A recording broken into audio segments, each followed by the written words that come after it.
Do you have a puddle under the air conditioning? When you have that happening, this is your culprit. Underneath here is the evaporator. I'll get to that in a little bit. And quite easy. First thing is to remove the cover with 4 Phillips screws, one on each corner. It's quite simple. Once it's removed, I just set it aside so that I could store nuts and bolts inside and have room to work.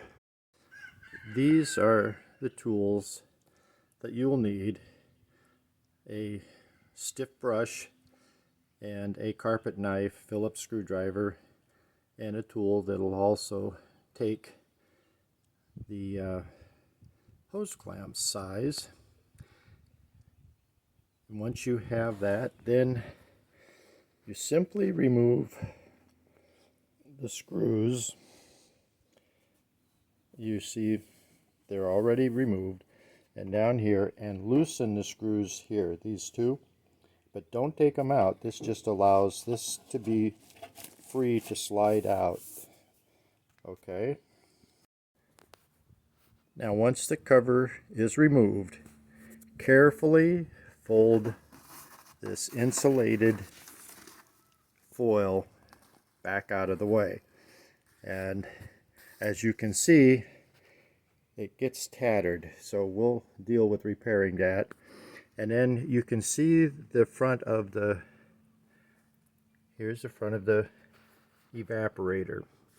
Now last season we took some cleaner and sprayed it and then allowed it to dry and vacuumed it out. And so this year all we do is just take this brush and clean in between and then vacuum, just using a shop vacuum. Now, one thing to really be careful for is there's a track right down here, as you can see, this track here, and on the other side, which drains the water that will come off of the evaporator. Now, to be sure that that little drain is clear, as you can see, I ran this all the way through where it comes out at the bottom and made sure that it was clear.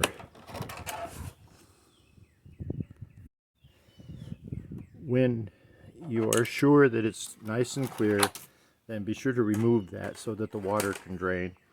Now, I'm going to reverse is to simply put it together using some clear silicone adhesive and a little bit of spray to take care of some of the insulation. And I added some insulation under the cover to help, because the air escaping up from here will affect your cooling, so it will be a lot more efficient with the extra insulation. Okay, now I'm just going to put it all back together after we got this nice and clean. And as you can see, some of the fins have been bent a little, and that's probably over a period of time. In a drastic measure, you would have to replace this condenser, or evaporator actually, the condenser's in the back, and or the whole unit, which is quite costly. Okay, now that all of these screws have been tightened and replaced, remember, do not over tighten, because they're sheet metal screws, they'll strip very easily.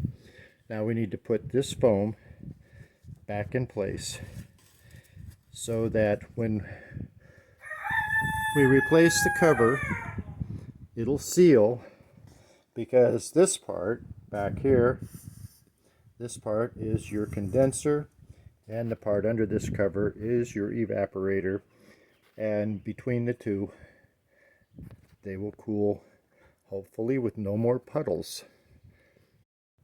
Now, after replacing the cover, the air conditioning is now ready to use. But again, do not over tighten the screws.